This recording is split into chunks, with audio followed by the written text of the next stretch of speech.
It's been a long No, day. oh, feel you. It's been a long day. Ah, what a day. Nothing, nothing horrendous happened to us, I guess.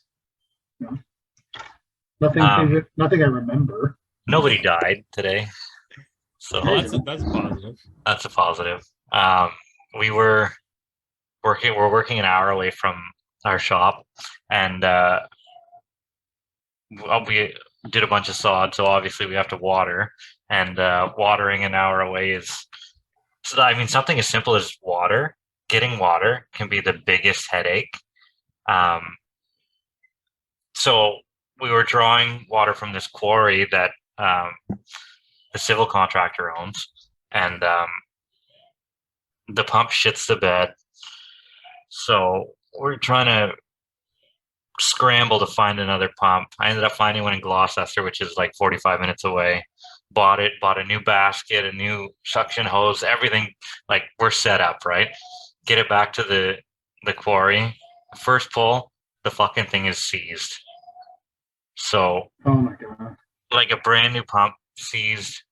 Call them. They're like, "Oh, we'll just bring it back." I'm like, "I'm an hour away, and it's 5:30. Like, you're not even going to be open by the time I get there." It's like, well, I don't know what we can do. I'm like, oh, fuck, you're right. There's nothing you can do. But anyway, You're 100% totally useless to me, yeah, motherfucker. you want You're to right. like I don't You're even know totally why I useless. called. I knew you were going to say bring it back. Like why did I even call? Just to, and it's not like I yelled at the guy or anything. I like to think I'm past yelling at people on the phone, but yeah. I mean, maybe it just didn't get me the way some of the others do, but yeah. So that's how my day went. So I just saw my driver drive by my place 10 minutes ago, so he got water somehow, and he's getting back at 7:45 at night after watering all day. Jeez, So that's rough. The true test will be is he in tomorrow? absolutely, this guy is 65 years old. Like Oh, he'll be he's in there. he's in, right. Like he's always in. I don't think he complained of having chest pains last year or something like that. I'm like, dude, go to the hospital. He's like, no, I'm good. I'm good. I ended up calling his brother because his brother's my old boss. And I'm like, just so you know, Bernie is complaining of chest pains. And if he dies on my site, I don't want to be responsible. I want you to know that I told you that he wouldn't go to the hospital, right? Like, Yeah. I want to wash my hands of this liability. I As told much as him you to can. leave. Yeah. I told him to leave. He refused. Yeah. Yeah. And that's how the old guys are, right? Like, That's they how they just want are. to work. They want to work. Now, I had a kid, 30 years old, a couple of weeks ago. He was with us for maybe a month and a half, and he was a big boy. Like I'd say, he started at 240 and he was down to like 220 by the time he left, which isn't bad. But like everything he did was huffing and puffing. It didn't matter if he was pushing a wheelbarrow or if he was tying his shoe. Like he was huffing and puffing the whole way through. Like, and we had a hot Is day. that like a nursery rhyme? The 30-year-old millennial was huffing and puffing the whole way through. It's like the start of a book. The start of a book, exactly. Dr. He used Seuss to work book. at McDonald's flipping burgers, and then he was pushing a wheelbarrow, huffing and puffing the whole way through. Like, Absolutely. I mean, we had a hot day last week or the week before. It was unusually hot for the average person, but not for us, right? Like we work in 40 degrees and we work a little slower, but we still work. And it was maybe 10 o'clock in the morning, and he starts throwing up. Like, I don't know if he had the flu or something, but he was throwing up, and then he would work a little bit and then throw up. And we're working in a retirement home, and there's like nurses and PSWs just walking around, and this guy's like heaving right in the boulevard. Um, so I had to leave for a bit. I'm like, make sure you drink water, whatever. If you're not feeling good, go home. I came back like 2 hours later. I'm like, where's Cody? And the guy's like, "Oh, we sent him home. He was throwing up everywhere again." Like, well, good. Like I told him to go home. He didn't want to go home. But Jeez. yeah, so. And then he didn't come in the next 3 days, and then I got the text, "Oh, I got another job" or something like that. So good riddance. But yeah, really. I'm surprised he lasted as long as he did. He was actually on a job zone program. I don't know if you guys have that. They're like subsidized workers, which is insane because these government programs, the money that they give these guys, like $300 for boots, and then they come to work with a pair of like Carhartt overalls that are like $200, right? And I'm like, it's 30 degrees outside and you're in Carhartt overalls. Like, I'm like, did they not buy anything else? Like, no, we only had $300 to spend and I got this. What? Well, obviously you're making poor choices right off the bat. How about a pair of like Dickies or something, or Duckies or whatever they are, like Tough Duck or something like that? They don't have to be Carhartt. Like, Of course. And Get a really good pair of boots because the rest of it is irrelevant. absolutely. Right. That being said, whenever we told him he didn't have to wear the Carhartt overalls to work, the next day he came in Hawaiian shorts to work, like straight out of vacation, like was it Hawaiian shorts or it was like sweat shorts or swim shorts or something like that. I'm like, you can't wear that on a commercial site. You can't wear. Oh my god! Maybe it's my fault for not having the dress code posted on his first day or something like that. What's that? The truth of the matter is, in the end, it's all your fault, no matter what. It's always It's true. Always my fault, right? I think. Yeah. Like, no matter what happens, I'm just trying to figure out. I can't hear myself talk. It's like super fucking weird. That's your fault. Oh, 100%. Like, of all the things that have happened today, this is like securely my fault. No, like I find if you don't say that everything that happens is your fault in some way, that you can't, like, you got to take some kind of ownership, I guess. Like, no matter what happens, like, I'm the head of the snake. Right. I put everyone in the places where they are, and if they're not successful, then if they're wearing Hawaiian shorts, our guys posted this video, like, we have shirts that we buy them, like, whatever, like, we buy them pants, boots.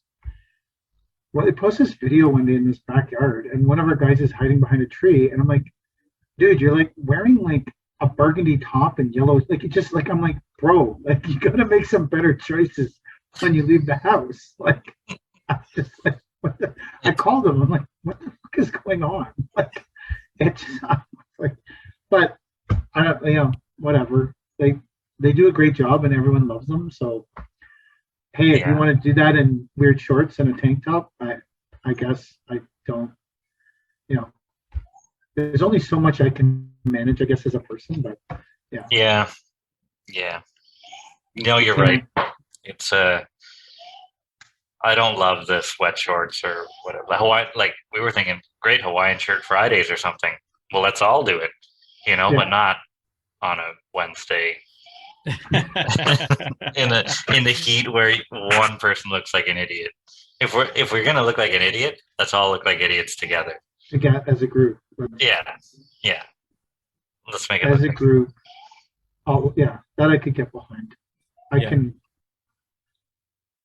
So, like Hawaiian shirts. Like today, our supplier, one of my friend that runs the supply yard, calls me and goes, "Hey, there's this guy who's refusing to leave our shop because we won't put a bin down on the road." And I'm like, "Okay, well, I don't care." Like, well, you won't put a bin on the road? They won't put a bin on the road because their bins are labeled with their name everywhere, so the town calls them and tries to find them because it's their fucking bin. But my bins have no discernible markings on them because I don't want anyone calling me ever. You have no rules at Beaver King. You'll put the bin anywhere. I tell people they have to have pylons because the bins are black. And I feel like sooner or later someone's going to drive into one. Yeah. So they said, this guy is refusing to leave. I'm like, okay. I said, we gave him your number. So I was like, I don't know, like 45 minutes from Whitby, where this guy was. 5 phone calls between Whitby and there about the fucking bin. And I'm like, bro, I'm coming. I'm coming to get. I get there. There's some other dude digging, like they're digging like a set of stairs for a foundation. Like I guess they're building like a basement apartment stairs. And so I put the bin down. This guy had a Hawaiian shirt on and a pair of sandals. Like that's why I'm thinking of this. And I'm like the guys, I need your opinion on something. And I'm like, bro, I'm the guy that brought the bin. Like because I'm not going to tell this guy I know anything about anything because I don't want to be involved in your weird fucking underground stair project. Like, because as soon as I say something, you're going to be like, hey, the bin guy told me this and the wall collapsed and someone died. Fucking bin guy. So I'm like, I don't want to be. And the guy's like, well, I don't know if this bin is big enough for the dirt that has to go in it. And I said, well, how the fuck would I know? I don't know what you're doing. So I calculated and I'm like, bro, like should be 13 yards with 25% fluff, but you're keeping some of it, you're digging on an angle, you should be fine. But what if I'm not? I said, well, then call me and I'll bring you another fucking bin. What do you want me to tell you? Like, I'm not running your job. Later, Hawaiian shirt guy, and I left. I was like, fuck off, bro. Like, this is 5:30 at night. You're lucky I came here at all. Was this a contractor? Yeah. Well, he claimed to be. Okay. He gave me an address, like whatever his contracting name is at Rogers, so it's really official. It's almost as official as my Gmail. Like, hey, I still got a Yahoo account. Up until last year, or actually, I still send some email this season to my Yahoo email, which is fine. I don't give a shit. What does it matter? Take me seriously or don't. I'm gonna bust out a Hotmail account next year just to get rid of people. I don't want someone with a Hotmail account. That's great. I have like a certain set of policies and procedures when someone inquires about work. I'm sure you guys do too, right? So like they inquire with me, generally it comes through me, I give it to Kelly, Kelly gives it to Nancy, Nancy goes and does a drawing. The drawing comes back to me, I price the drawing, we have a meeting, we have a meeting about how far it is over budget, we reduce a bunch of items, we get it into their budget, and then we do the job. This is the way it goes. And so this guy calls, and I don't know how this happened, but I ended up at his house by myself. And I was like, okay, I'm not sure how this happened to me. Anyways, I wander around with this guy. He's got like, the one guy's like, the backyard is like 100 feet long and 30 feet wide, 35 feet wide. And the one guy's like interlocked the whole backyard. And I'm like, yeah, bro, on a 2% slope, we're going to be halfway up the fence with a retaining wall. Like, this is a fucking like 10%. Like, anyways, I say to them, you got to get a drawing from Nancy Green or I won't price your job, period. Like, I don't do it without pricing. So there's a bunch of emails back and forth. This guy, Nancy goes, they get into some kind of fight. The guy's refusing to pay her to do the drawing. The guy calls me. The guy's pissed and he's freaking out. And I'm like, listen, bro, like I don't care if you hire someone else to do the drawing. I'll price someone else. I'm not doing this job without a drawing. Somehow I still ended up at this guy's house by myself trying to do a drawing, which I haven't done in 15 fucking years, with a pen. And I'm like, how did this happen to me? And then I made a conscious decision that I'm going to punish myself and I'm going to see this job all the way through. And this is going to be a horrible experience for me. This guy is an idiot. I can't stand being near him. He, like, even on Sunday, I was trying to sneak around to get measurements, and he came out just as I was getting in the Veloster to escape. And he's like, why? I'm like, oh my God, this guy fucking loves me. And I'm like, I have no time for this. I'm like, dude, but I've concluded that the only way this won't happen to me again is if I see this process all the way through. I do a bad drawing. He says, when we start doing the job, he says, a bunch of things that I might have said over one of the meetings that makes everything larger, so it costs more, because that's going to happen for sure. And then we both walk away completely dissatisfied. He hates me, I hate him. His neighbor's backyard is completely interlocked at a 10% fucking slope. Like, and we're all move on with our lives. And I'm like, this is gonna happen. And I can't stop the snowball. I've tried like 3 times. Like, yo, bro, like I don't want to do your job. Yo, I don't like you. You yelled at Nancy. Like, I just get away from me. Like, but I keep trapping myself because I'm like, you know what? I'm just gonna go there, take a bunch, because I don't want to send him a bunch of pricing without taking any measurements. Because what if I'm like way under? Like, guy's like, yeah, I'm hiring you. I'm like, fuck. So I have to at least go there to do some kind of measurements. So I'm like, Have you tried Google Earth? Like, you can Google Earth all this shit, right? Like, no, but then I'm like, what about elevations? And there's like, Yeah. there's a 48-inch elevation drop from the guy's back door. And there's a deck there. And he's like, rip the deck off and build a set of stairs. I'm like, bro, that is asinine. To build like an eight stairs coming out of the back of your house, like from a single man door. Like, it's gonna be this like monstrous, like, whatever. Like, that's worth like 12 grand. Yeah. Like, easily. like, if I use cheap material, it's worth 12 grand. Like, and I'm gonna have to like put, like, we're talking a lot. We're gonna have to put sonotubes and pour a pad and disperse the weight, and because otherwise it's just gonna sink. Like, it's like fucking 8 stairs piled beside a brand new build house. Like, and the guy keeps saying to me, "How do I get my lot deposit back?" And I'm like, by doing no landscaping until they give you your money. Well, I want to do landscaping. You need to get I'm not getting your lot. What are you talking about? I'm What? getting your fucking lot. Now I'm getting your lot deposit back. And I'm like, man, like, I have trapped myself in this like pit of disaster that I cannot escape from.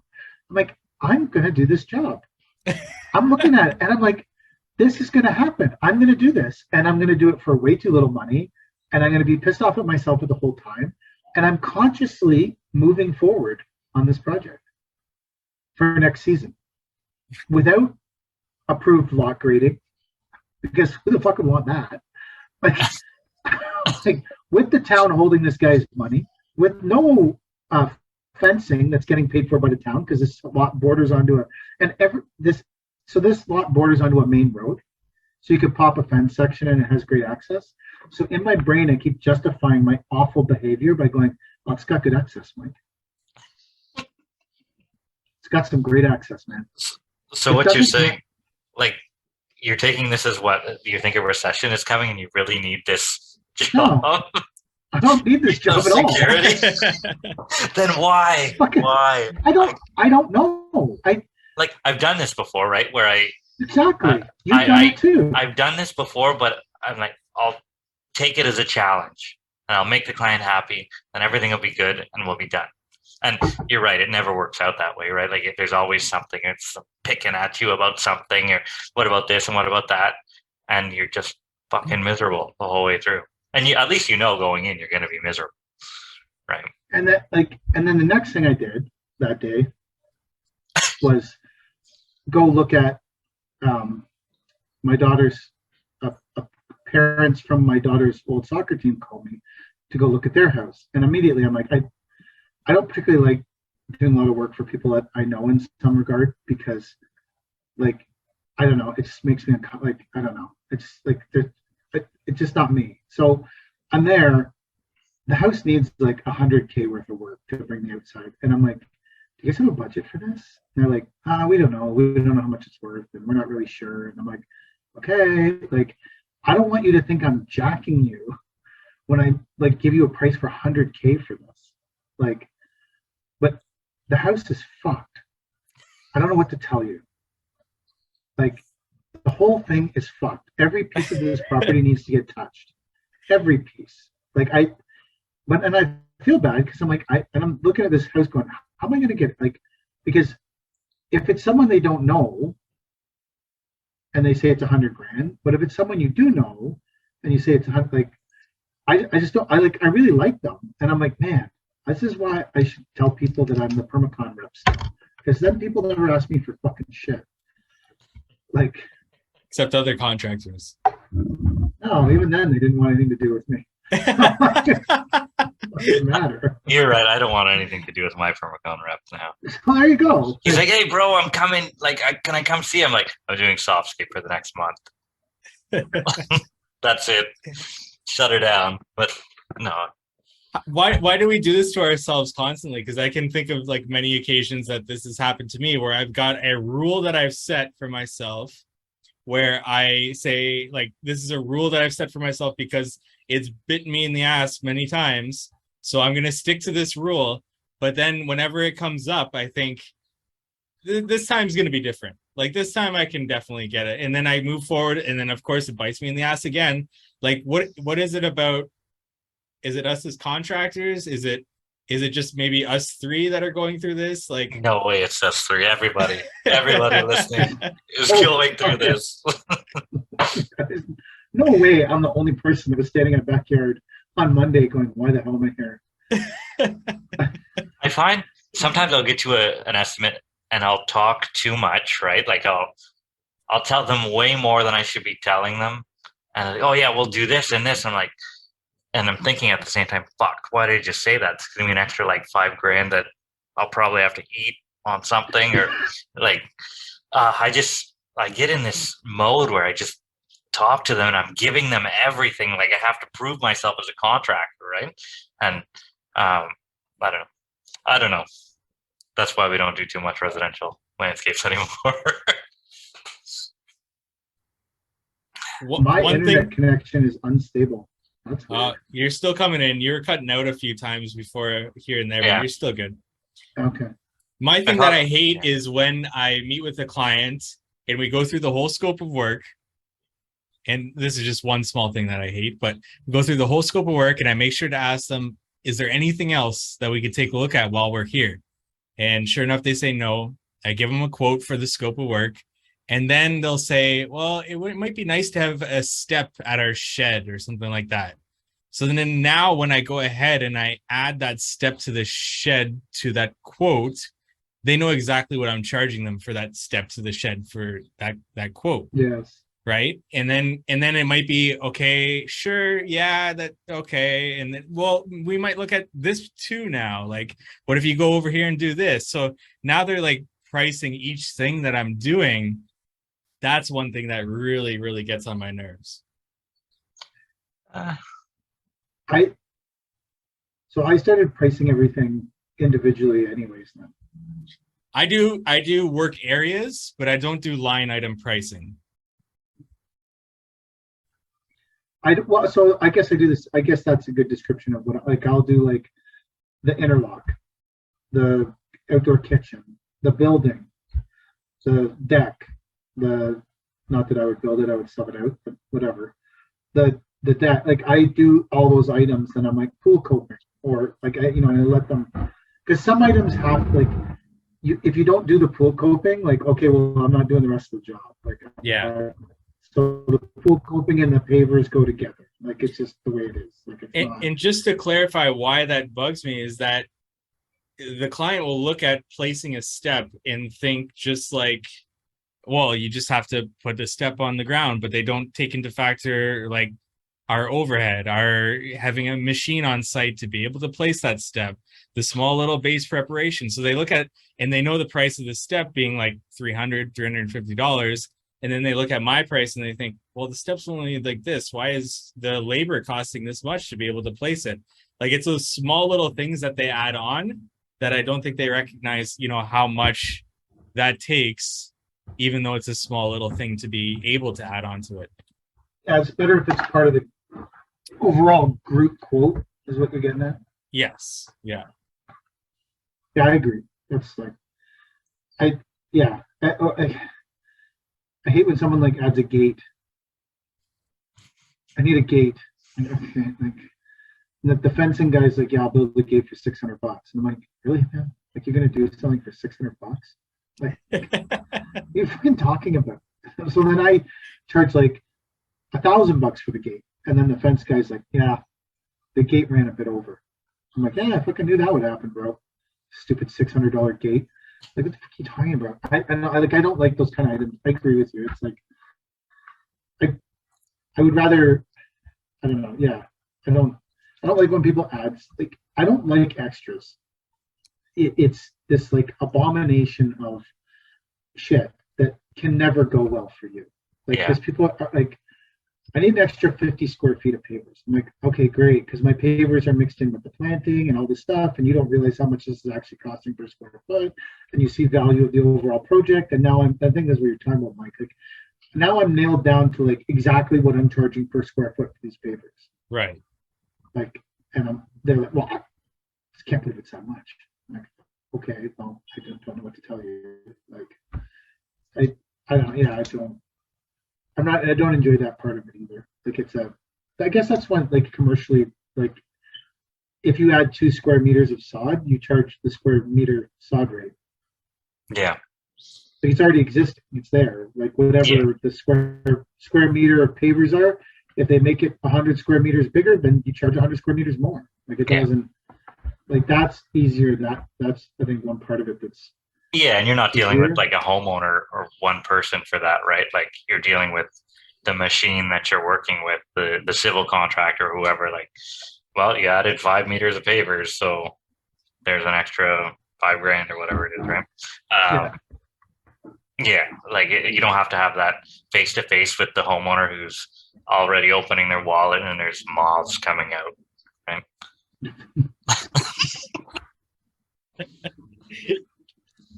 Like, oh, like we've done jobs before where we've done a pool surround. They're like, oh, let's add this and that, and then I'll give them the estimate for the additional part, and they'll be like, oh, well, is there anything you can do? You're already here, and like the puppy dog eyes come out, and like they're begging, and like, please don't let it be too much. Like, what?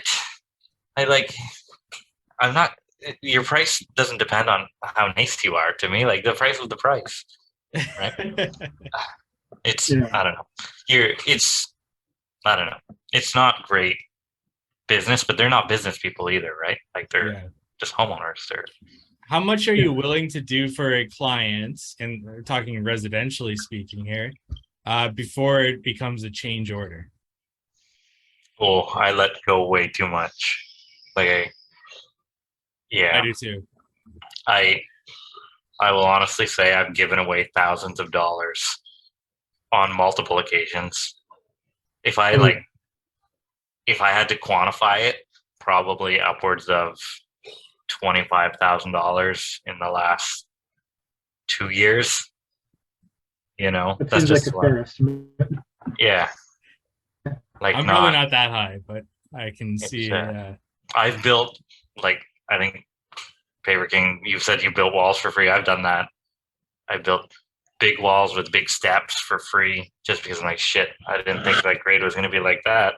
Um, yeah, and the puppy dog guys come out. I'm in 10K.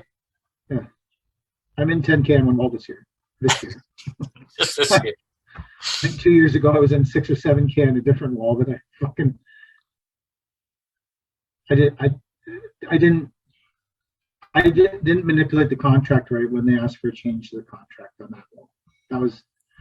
I should have left the wall in, and I didn't. And they said, pull out the back patio. We can't afford it. But the wall was tied into the back patio because the back patio touched the wall. And I pulled the whole item out, including the wall.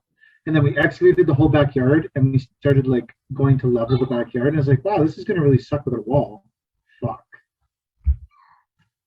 I'm like, well, I yanked it out. I'm responsible for it. So, and it went, you know, like, yeah, I'm in like 15 grand in walls in the last, oh, God, I hope Kelly doesn't listen to this. Fuck.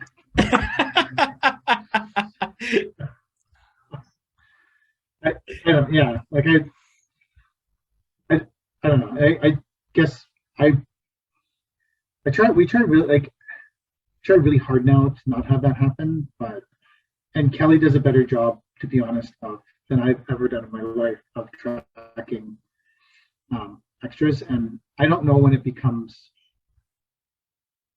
like I used to try and when I ran the residential crew a long time ago, I used to say to them, listen, like you have in every job, like depends on job size. Let's say a job was worth 50 grand. I would say to them, you guys have $1,500 to play with on this job. And I would tell the homeowner the same thing. There's $1,500 to play with on this job before I charge you an extra. So I'd say to the homeowner, I allow $1,500 on a job this size because you're going to change enough shit and enough shit to eat up $1,500. And I have never, ever in my life walked away with the $1,500 in my pocket. Ever. It's never happened. Not once. So that would give some give and take with like, I would like an extra rock. I need a gate. Bullshit. I want You I can need get you to run 3 some gates. for irrigation. $1,500. Yeah. 3 gates. Yeah. So I handled it I haven't handled it that way since Paver King residential started, but that was how I handled it in the past. Independent on the say the job was 10 grand, I'd be like, you got $500. You want an extra rock? You want us to make the pavers a bit bigger? You got $500. And I used to literally just at the start of every job have that conversation with a client and be like, this is what I allowed for. I allow for a bit of changes. I would tell them that when I put the price in and say, listen, I allowed for you to change shit because you don't do this for a living and you have no idea how it's going to look when it's done. And we did that forever. And then people would make a change big enough that we would issue a change order. And we wouldn't do the work until they emailed us and said they would pay for it. But yeah, I've probably wasted like $100 grand in my life minimum on fucking shit that I never got paid for. Like, whatever. Yeah. I give Armor Stone away like it's candy. Like I just have like I get a load in the spring and like I swear a good 30 or 40 pieces. Let's put an Armor Stone in there. Like You're the Oprah of Armor Stone. the Oprah of You Armor get Stone. an Armor Stone. That's exactly it. You drive down the main drag of Cornwall in your white van and you're like, I have Armor Stone in here. Come over, children. Come to me. I have Armor spray Stone. painted on the side, Armor Stone. Armor Stone. How many pieces of Armor Stone can you get in a van? Probably not many. No. Like I think Well, it depends on how big they are, I guess. like 12-inch thick. They're 3 or 4 feet long. I agree with you though. I think I've given away more Armor Stone than anything else. Yeah. It's just like it impresses people and you feel like you're doing them a real favor. And for some reason it's just big rocks, right? But they're beautiful big rocks. And then when you have it, you're just like, I can afford to get rid of this piece by piece until there's not. It's easier than changing the color of the pool coping after it's been mortared on. Absolutely. Yeah, I never thought about that. I have given away a lot of Armor Stone. Even this year. I just, fuck. So if we can get an Armor Stone sponsor, we'd all have a free load of Armor Stone Free just to load. give away here. Yeah. Yeah. I think the freight for the Armor Stone costs more than the stone itself, right? Like Probably this year for sure. Yeah. Like the freight for everything is like mulch at our supply yard went like through the roof because the mulch guy is charging like $300 a load fuel surcharge. how big's the load? Like I get live bottoms at 170 or 125 yards. Yeah, that's something like that. Probably that's how they ship it. Yeah, but the price went is stupid this year. Are you all frozen or just Mike? I'm not frozen. I think just Mike. Yeah, Mike's frozen tonight. He's just staring. I was going to resort to using my personal hotspot. That's how much I like you guys. I was willing to use it for data. That's I was going to burn through sacrifice. some data right. Oh, dude. It's a write-off. It's a write-off. It's a write-off. We have like 10 fucking. I can't remember. Someone called me from the cell phone people and they're like, "Hey, we can get you a great deal on data." I'm like, "We have 10 fucking phones, all joined together. I don't think I could use this much data." What are you talking about? Go fuck yourself. Like, Well, you say that. I used to go over all the time. I had to switch because I was paying $300 a month for 2 lines, which I think is pretty excessive for. I don't understand what the hell. Like, it shows full bars on the thing. I don't understand what's going on. Although maybe it's just a really crappy computer. That's what I blame mine on. The crappy. Yeah, I need to upgrade our anyways, we have a lot of cell phones, so I'm like, yeah, I'm not worried about it, bro. Like, I haven't been over my data in like, I don't know, 3 years. Like, we have so many fucking phones.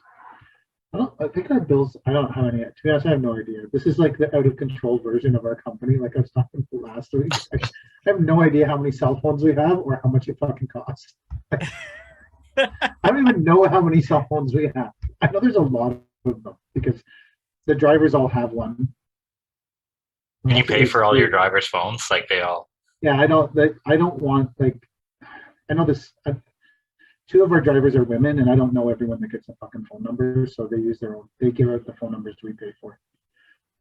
Like if some of them guys we pay their phone, like the foreman, they wanted to opt for paying their phone, but even our male driver, like we pay for all their phones, and because the clients call them a lot, I want them to be able to shut it off at 5 o'clock and no one calls them. You know, because people order bins at like 11:30 at night from Cody. Like, and so if she wants to, she can shut her phone off. But if she, like, same with Christy, people will call and be like, "Hey, can you give me a load of gravel at 7? It's only 1 a.m. in the morning." Like, Didn't they make a rule against that? You're not allowed to call people, call your employees off work hours or something. Does that apply to landscapers? Do you know this rule? Everybody. I do, because I should look up. I'm gonna read you this. It's just fucking awesome. It's like the best thing. I don't know when the last time you sent me an email was though. Here it is. Oh, this is so Joe that owns Sitescape. Kelly's like, can you wear one of our hats on the podcast thing? I'm like, no. His emails end like this. My working day may not be your working day. Please do not feel obligated to reply to this email outside of your normal working hours. I caught the beginning. We got most of that. Which is cool. We got most of that, Mike. Mike, try it again. Okay, this is actually informative and possibly useful to everybody. My working day may not be your working day. Please do not feel obliged to reply to this email outside of your normal working hours. I love it. That's good. That's what he puts on everything he sends. I don't. So I read it the first time. I was like, "Ooh, I should make that mine." I think mine says like, "Sent from my partially working iPhone." It used to say my iPhone that hasn't been outdated by updates yet or something. I don't know what it says now. But yeah, I think that's in reference to that law you're talking about. Because Jesus, his company's big. So I'm a fucking disaster tonight. I'm like I thought I was having a rough day. I actually had a pretty good day. Like I actually had other than the Hawaiian shirt guy at the end of the day, who was like, but whatever. I mean, he's like, he's like so worried that I'm thinking he's gonna rip me off, and I'm like, bro, again, this bin's worth $7,000. I'm coming back for it. He's so worried. When are you coming back to get your bin? I'm like, as soon as possible, man. Like, tell me when it's full, and I'll come and get it. Oh, so you'll come back to get it for sure? No, I'm gonna leave it on the fucking road here. Of course I'm coming back for it. Fucking moron. Like, take your Hawaiian shirt. And, like, anyways. I hope you get paid before this podcast airs. Paid for the bin? Well, yeah, paid for the job, right? Because he's going to hear you talking shit about him. He could be a loyal listener. He could be a very loyal listener. You could ruin his day. That guy's so out of it, he would probably think I was talking about someone else in a Hawaiian shirt. Wow, that guy bumped into 2 people in Hawaiian shirts today? Wow, what are the chances? That's that guy. Do you want to timestamp it? What's the date today? August 2nd. You met this man on August 2nd. What was his street? What was his address? Just so we know. No, I'm just kidding. It wasn't even his. He was digging. Well, he's the general contractor who's hiring someone else to dig the foundation into my bin. This is like, I don't understand how these people funk. Like, he's like, yeah, send me the bill, and then I'm going to send it to the homeowner, and the homeowner's going to pay you. I'm like, bro, this bin's $400. Like, I I get if you were buying some like ultra expensive custom made item that, $20,000 chandelier. You might say, hey, the homeowner's paying you directly for this because I'm not getting in between it. I don't want to mark like it's a 400. He goes, I don't want to mark it up and rip them off. I'm like, what are you marking up like $40? Like, bro, if you're like digging these people's foundation and doing their whole basement apartment and they're worried about the $40 markup, you're in big trouble, man. You should walk from this project right now. Like, what are you talking about? Like, the homeowner's gonna pay, and he's giving me the homeowner's name, so when you see it come through the email, and I'm like, again, bro, I won't see any of this. This is nothing. Like, once I drop this bin and pick it up, this is in Kelly's court. I will give her an email to collect this fucking money, and that's it. Like, I'm not in any way participating in this after the actual physical dropping of the bin. That's it for me.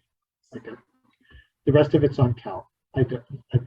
I try to get as much information as possible so she can actually get us paid, but sometimes the information is minimal, and she's got to battle hard because I just don't pay attention enough. As any good business owner would do, right? Just do it now, and we'll worry about payment later. Yeah, that's how we do. That's how we roll here. Like, people are like, "Don't you get ripped off a lot?" I'm like, I don't know. No, not really. Like, everyone pays their bills generally. Like, I think. How can you get ripped off if Yeah, you no, don't know you're no. getting ripped off? So I've been That's ripped true. off a couple times.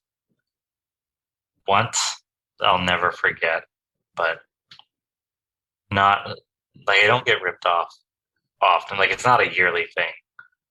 I think once or twice in the last 10 years. You've been. I got jacked once hard,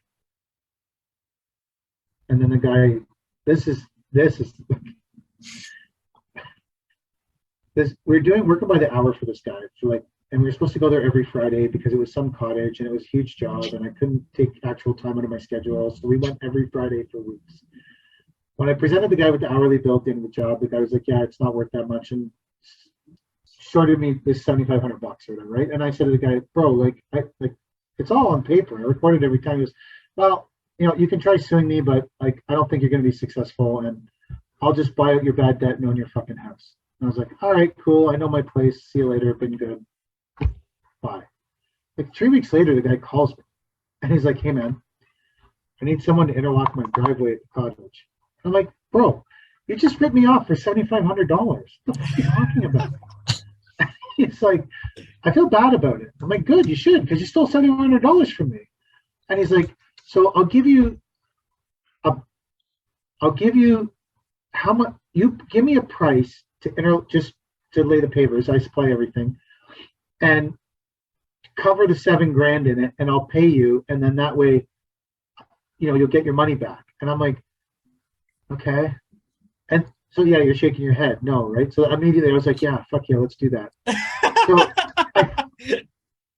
So I priced it.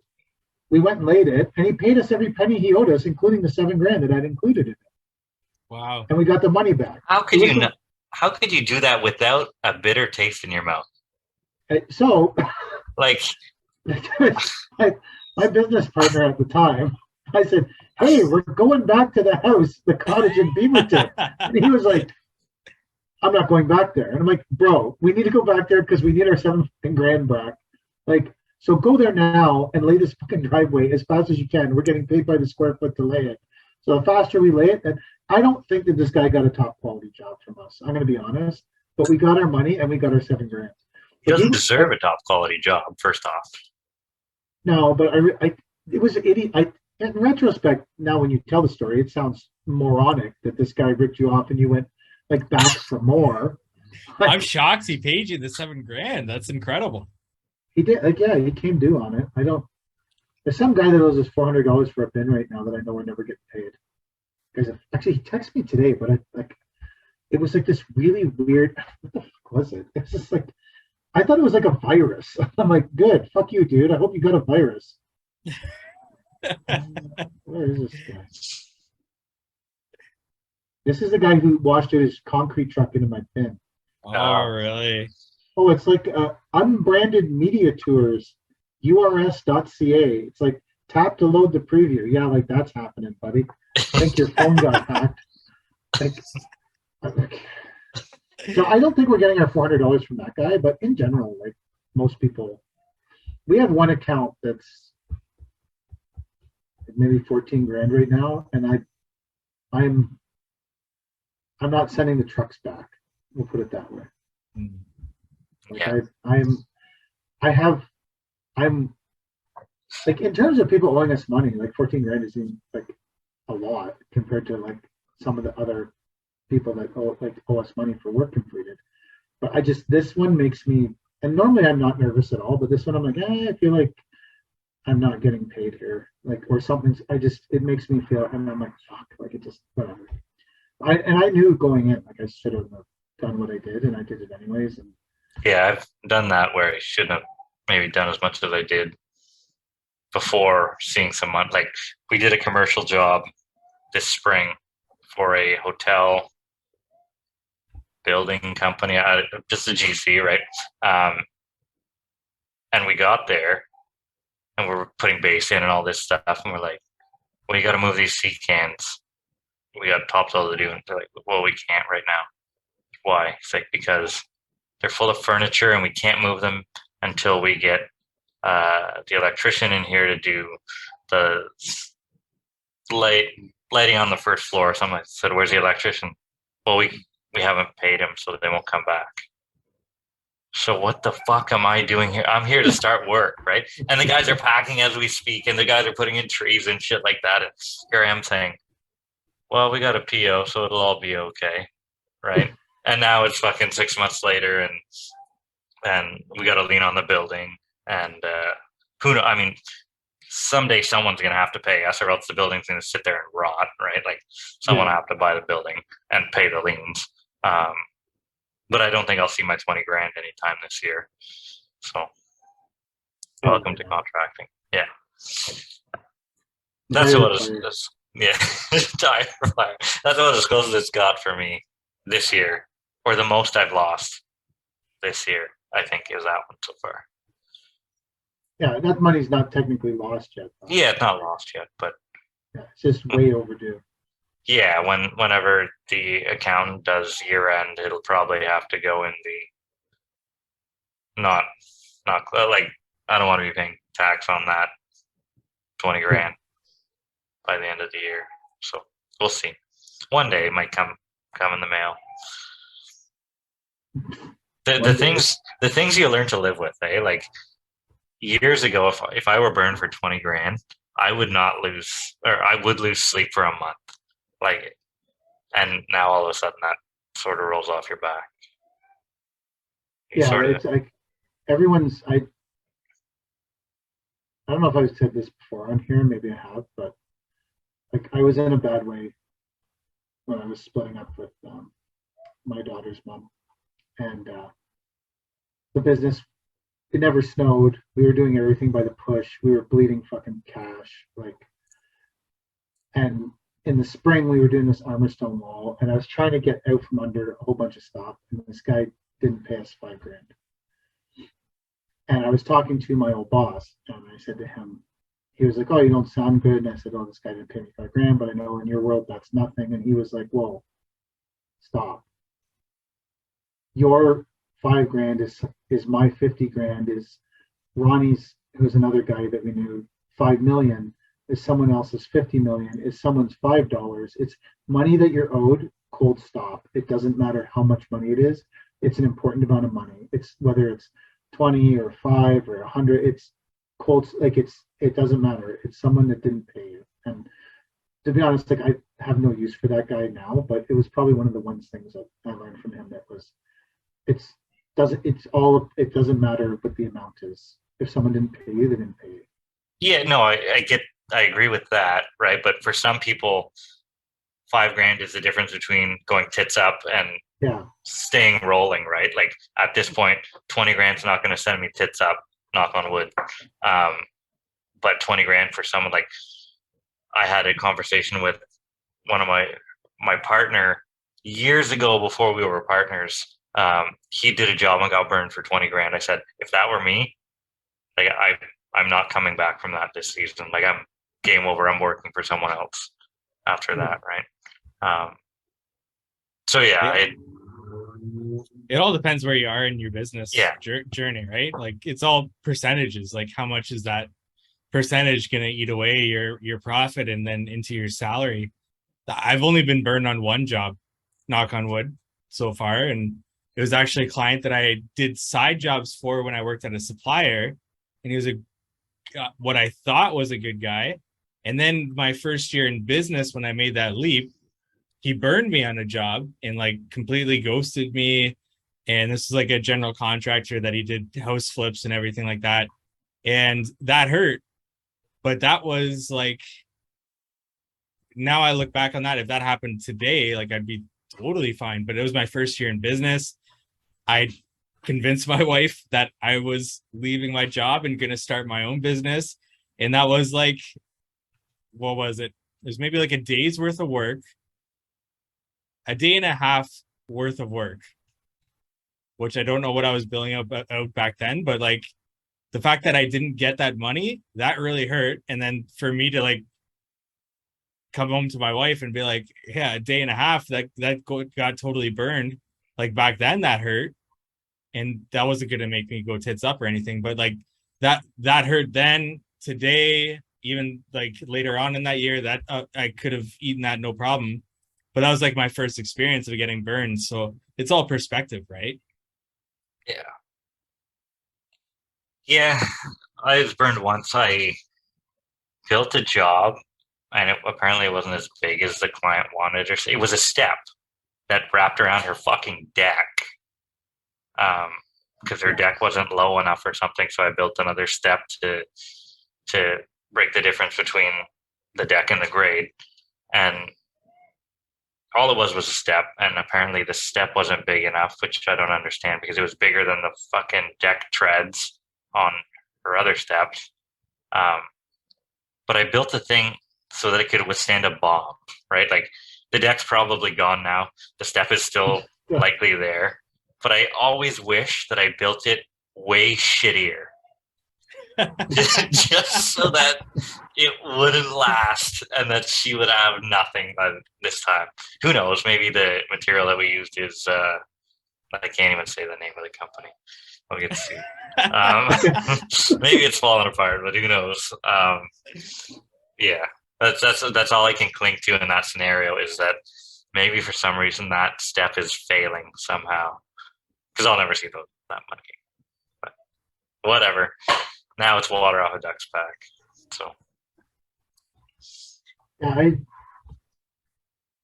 I do think that like as your business grows, it becomes obscure the amounts of money that you're moving around and what you become comfortable with. Someone owing you or someone not owing you, or like, you know, like we just did ours, and like the amount of money we're owed right now, it would make probably a lot of like it doesn't bother me, but it would probably make a lot of people sick. They'd be like, "Holy shit! Like, what the fuck is going on?" And it's just the way it is. Like, and I'm like, I don't know what to do. I don't know what to do about it. Like, it's just the way. Like, we invoice is such a rapid volume, and then we have clients that pay us on 90 days, and we have clients that pay us on 30 days, and we have clients that pay us on 15 days. So it all just built up and adds up to this like, and then I look at it all the time and I'm like, well, are our bills paid? Yeah. Are our employees paid? Well, employees first. Yeah, they're all paid. Bills paid. Yeah. Are all the machine trucks, whatever payments made? Yeah. Are we in the operating line? Nope. When? Like, does it matter? Like, you know, that's the only way to do business. Like, it just is what like, and when we talk to like the bank or we talk to accountants, they're like, this is how it is.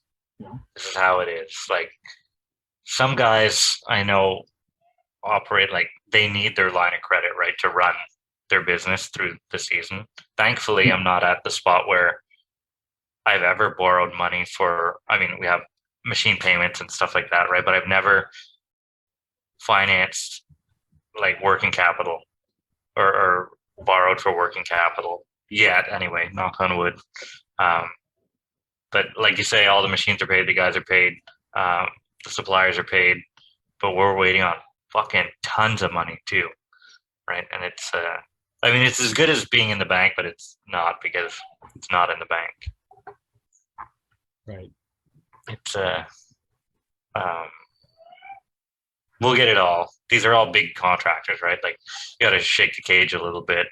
Yeah. And then they're like, oh, well, we haven't been paid from our clients yet, or the city or whoever it is they're working for. Cry me a river, though, you know, because I mean, there's laws, right? That what's the law? 15 days for I don't know. or Yeah. 45, between 15 and 30 or 45 or something to pay your subs. But I mean, what are you going to do, right? Whenever you're a little guy and they're the big guy, and I mean, you still work for them because they're great clients and they're great to have on your side, but you have no clue when you're getting paid. You're getting paid whenever. I think too, for us, there's like a volume of work that comes from like our one of our biggest clients. There's like this volume of work that comes from them, and we have a crew that's dedicated to them and built to work for them, you know, and they keep that crew busy 5 days a week, like for the entire year, like, you know, and so they get some grace for, you know, for the amount of stuff they do for us. Like, Yeah. you know, there's a point where, are we helping finance their business? Yeah, absolutely we are. Yeah. I know that. And there's people who will say that that's a huge mistake and I shouldn't be doing that. And I get it. And I agree with them probably in process, but you know, like when the machine has to keep moving, you know, there's tons of stuff we've undertaken just for cash flow to support other ventures that don't have good cash flow. But you know, one of the things is the things that don't have good cash flow have great margins. Yeah. You know? Yeah. Right? All of our trucking is basically literally just a cash flow thing. Right. Yeah. I tried. Because I tried to get a trucking guy. Like I was gonna do both feet in. Let's buy a triaxle. We'll rent it out to the same GCs that don't pay us for 90 days, right? Yeah. But because they're like, do you have triaxles? Like, give us trucks. We'll rent them every day, and I could like offset it when he's not running topsoil for me. He's working for them and everything, right? But finding the operator is a tough spot right now. Yeah, our guy that runs gravel, which is a hard job to fill because he starts at 3:30 in the morning. He gave us 2 weeks notice today. So, you know, not because he's just tired. It's exhausting and it's long days, and it hasn't been great for his family, and he's not upset with us, and he doesn't think we did. And I love him. I think he's a great guy, but he's just not the right fit for him. So he's leaving. And so I basically was like, okay, well, whatever. I said to him, like, if you don't like your new job, I'm not probably hiring a new person for that truck. So it's just going to sit in our yard. So whenever you don't like your other job, just come back and your truck will be here, and you get the keys out of the bin and go, because I'm just going to park the truck. Like I'm going to look for someone to drive it. And if someone calls for a load of gravel or something, I'll get in it and I'll take it, and I don't have to do that many loads of gravel a month to make the payment on it. So like whatever, it's just an asset sitting there. If he's a good worker though, can you not move him around to something where he's not starting at 3:30 and he's starting at 7 or 6:30? He's a truck driver and he wants to drive trucks, and this is like one of the problems is he drives an hour and a half to our yard from his house, and this is 20 minutes or 5 minutes from his house, this job. Yeah. So like for me, I wish him nothing but happiness, and I hope he does great. Like I said to him, like, dude, like you've been an amazing team member. You've met the whatever you want to say. Like he's gone above and beyond. He's built a great reputation for our truck and our brand at the gravel pits because he's so professional. Like, what are you going to say to him? I'm sorry to see him go, but he wants to improve his life and he wants to improve his family's life, and Of course. he thinks this is the method to do it. So tonight is like such a fucking disaster. Jesus. Someone must be at the door. Seriously, that's the only time they bark. Like they're both rescue dogs. They do nothing but lay around the house because neither of them will leave the fucking house. Did Can't I, even- Mike? Did I see one of your dogs you rescued? It's missing a leg or something like that. Yeah. What's the Yeah, story little- behind that? He's from Mexico. He got hit by a car and then left for dead in front of a school for a week, and he survived. And then he went to the vet, and they had to amputate one of his legs is atrophied and it doesn't work, but he still has it, and the other one they had to amputate. So he kind of runs around on his hind feet. And this dog somehow managed to survive all of that, living on the streets of Mexico as a street dog, then almost dying, then almost like getting his leg amputated, then flying to Canada and somehow ended up in our house. Wow. Like props to this dog. Every time I come home, I'm like, this dog is a fucking survivor. Like we Yeah. could all learn a lesson from this dog. Like he's a great dog too. Like it's funny. We have one dog that was like heavily abused, and one dog that's missing a leg. And the dog that's heavily abused is way like the damage done to him mentally affects his life way more than the dog who never really had any problems except he got run over by a car and left for dead. That dog is like happy as shit, and he's missing a leg because he just adapted and he gets around, and the other dog can never adapt because it's an interesting to watch them. Like one of them they both been with like one 4 years, one 5, and after 5 years, it's still for the one, it's still the same. He's still scared of everything. He's still because it's just who he is, and he can't change it. And for the one that's missing the leg, he doesn't know any different anymore, and probably thinks he never had 4 legs. Like so, it's a weird, super weird thing. But yeah, Interesting. but neither of them will leave the house. They're too Oh, scared. no? I guess they're scared they're going to get. I don't know. Like the big one, he weighs 140 pounds, and when we first got him, I said to my daughter, like, you got to walk him every day, and we'll try and get him a little bit farther every day. Like we'll try and And I came around the corner one night, and she's at the end of the driveway, and she's like, yeah, she weighs 100 pounds. The dog weighs 140, and she's yanking as hard as she can. I'm like, okay, this is a bad look. Put the dog in the house. we're not dragging a 140-pound dog down the street. Like we're not, But yeah, it's just weird how you would think the one that's missing the leg would have a rougher time, but it's not true at all. Interesting. The one that was physically and mentally abused, his life is just a pit of being horrified and scared of everything. And he's lived with us for 5 years, and in those 5 years, I can tell you nothing has ever happened to him that was bad. But he just can't get past the first 3 years of his life. So Right. I guess that's like that for a lot. You start thinking about a lot of people. Like I guess sometimes when I look at them, it makes me think of like all the stuff about mental health and all that kind of stuff, and it makes me think about that. I'm like, yeah, these 2 dogs are a prime example, of Right. someone who's been abused and stuff like that. It's kind of off topic, but There is no topic. There's no off topic. Yeah. Right? there's no topic at all. We spend the night talking about our day and how shitty it is. I think everything's relevant. We just got through the day. We didn't even talk about the rest of the week. We just finished up an hour here, and it's only been about a day. But it- I didn't actually have anything horrible, like really. I didn't like nothing went awry today. Everything went pretty good. It was Yeah, I had a pretty pretty good. good day. To be honest, like I didn't really have anything. I never had to buy a pump. And like, I could see that happening to me tomorrow or something like that. yeah, you just wait. Something will happen.